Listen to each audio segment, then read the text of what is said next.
Welcome to the Rustic Garden. Today's episode 7 in my community garden series. It's been about 2 weeks. First thing I want to show you are 2 varieties of tomatoes. It's important to know your variety. This is an indigo apple, and you can see the stem is really purple. That's perfectly normal for that variety, so that's not a nutritional issue. However, all my tomatoes and most of my plants are going to get a liquid feed today. It's been about 2 weeks. Everything's growing well, so they really do need, I think, the fertilizer. Especially with the way the rain has been for the last week here. We've been getting several inches of rain, lots of showers, and I think this area, this garden plot in general, has had a lot of the nutrients leached out of the soil because of the rain, and everything tends to drain this way. Fortunately, my plot doesn't get soggy, but lots of water comes through here. I'm going to be putting in some hummingbird, butterfly, perennial, wildflower seeds. Cosmos, zinnias are in there, and that's going to go on the opposite side of my fence. Coming over to my kale, it's doing really well. It's been getting treated with neem oil once a week. There are still some holes in certain places, but for the amount of white butterflies that we have here and the amount of eggs they lay on the kales and related plants, these are doing really well. This is my watering system that I'm experimenting with, and I just purchased for about 30 bucks a timer that I'm going to set up and water the plants in these containers probably 3 times a day. I have to make some decisions. I have 2 cucumber plants in most of these containers, and I have to decide if I'm going to go to 1 plant. And I sort of know the answer, and the answer is just 1 plant, but I'll probably end up keeping 2. The lettuces are going to come out of here. Something's going to go in around the squash plant down there that I got seed from the Ukraine. Peppers are doing well. Coming over to my determinate tomatoes, they look like they could use some fertilizer now. They're producing. One thing that you want to do is when your tomatoes start forming the green tomatoes, put a handful of lime right around the plants, maybe 4 or 6 inches away from the stem. But that lime will bring calcium to your plant, and that helps prevent the possibility of your plants getting blossom end rot.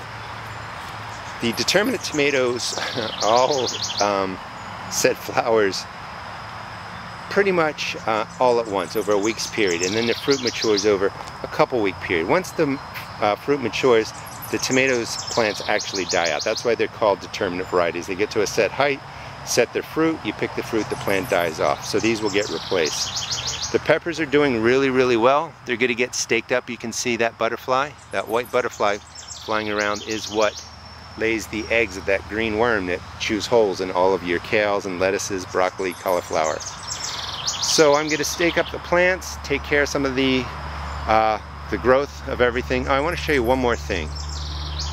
Over here in this bucket that I just passed, you can see some tomatoes growing out the side. Those are actually suckers that I picked off last week. And if you take the suckers and put them in water, you can see that they will root out. And basically that's a way to clone a plant. So these are black cherries. These are going to be perfect clones of a tomato plant that I have way back there in the right corner. So as I was pruning that, I decided to save some of the suckers, put them in water, and they will root out. I'm going to take care of the garden and show you what I do today. I've done some basic pruning to the peppers, cucumbers, and tomatoes, but I wanted to show you the bottles that I use. This is my neem oil and soap, and this is a nozzle that will spin 360 degrees, and this is perfect for spraying under cucumber leaves. What I decided to do with the cucumbers is that I'm going to keep 2 of them, of course, but I'm going to prune them. This is also a pump sprayer with neem oil, and this is just an easy way to make a nice fine mist and cover your leaves. Let me show you the pruning that I've done. For the peppers, I took out a lot of leaves, but basically all I did was really take out leaves from the bottom, and that's just for air circulation. I want the air to be able to circulate around the plants and dry them off after it rains, and that does help with cutting down on potential for diseases. For the tomatoes, I essentially did the same thing. Took out any leaves that looked problematic. And one thing that you look for in tomato leaves is that brown spot. And I don't know if you can see, but it's concentric brown rings, and that could be an issue. That's usually what viruses and disease look like. I'm not 100% sure that's a problem, but anytime you see yellowing leaves or the brown spots on your leaves, you can go ahead and cut them out. These are determinate varieties. I did not take out any suckers, but I took out a lot of leaves from the bottom just so that the air would circulate, and I cut some leaves out from the middle, again, for air circulation. For the cucumbers, I've decided, of course, to keep them all because I always overplant. But what I'm going to do is prune them, and I've never really done that before. I took the top off of this cucumber, and I'm just going to manage the growth so that, you know, the disease, there's a less chance for disease, less chance for bug infestation, but I'm just going to prune them. They're just got fed with a liquid fertilizer, and they're also going to get sprayed with the neem oil. And I'll show you some of the other things.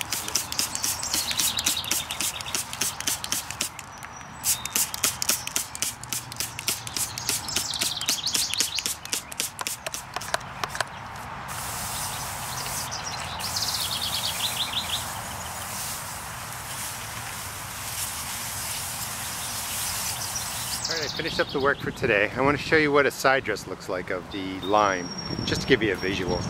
I just take about a handful, and you can do this for the ground plants or container plants, just a handful of lime, and sprinkle it, you know, away from the stem, and that's all you really need to do. And you do that when the first tomatoes form, and this will help you reduce your chance of getting blossom end rot. Usually if tomatoes are planted in the ground, there's less chance of it, but when they're in containers, because there's not as much calcium and because the tomatoes really use the nutrients that are in the container quickly, sometimes they get blossom end rot more quickly. Cucumbers have been thinned. I've cut off some of the growing tips, but I'm going to leave 2 cucumbers in there. Put my wildflowers in there, actually into the wood chips. Added some chemical fertilizer, 10-10-10, to help offset the nitrogen the wood chips are going to be taking. And what I hope is just a couple of the wildflower plants get established and start growing. Everything else, like I said earlier, is doing really, really well. What I did find, let me take you over to the last part that I did. I also did a sunflower seed and cosmos and zinnia sort of garden over here. When I dug down about 6 inches into this dirt, water pulled up. So the water level here is only about a foot deep, at least towards the end of my garden. Not even a foot, it was probably more like 6 inches. Tomatoes, peppers, and all that stuff aren't going to grow well in the ground here because the water just sits in the bottom. So I decided to convert it over to sunflowers and annuals that will, I think enjoy the water a little bit more. But it looks like I'm going to have to do more container gardening in here because when the rains come, the water level stays 6 inches to a foot below my soil, so I'm not sure how quickly it'll drain. That being said, where I just showed you is the low corner.